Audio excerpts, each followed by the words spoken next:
ថ្មីបាទមើលពេញសិននៅខ្លា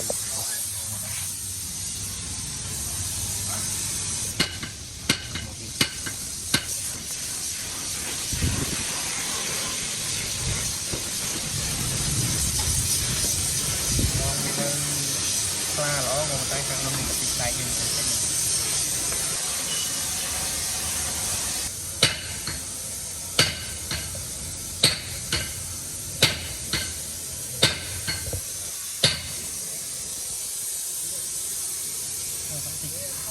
ខ្លាញ់តិចអីទៅសំខ្ញុំបានតែម៉ូតូថ្មីវាតែដាក់រយ1ម៉ោងគឺសម្រាប់ឲ្យដូរពី3វិសាទៀតតែតែម៉ោងថ្មីខ្ញុំដោះឲ្យតែម៉ោង8នេះបានតែទៅ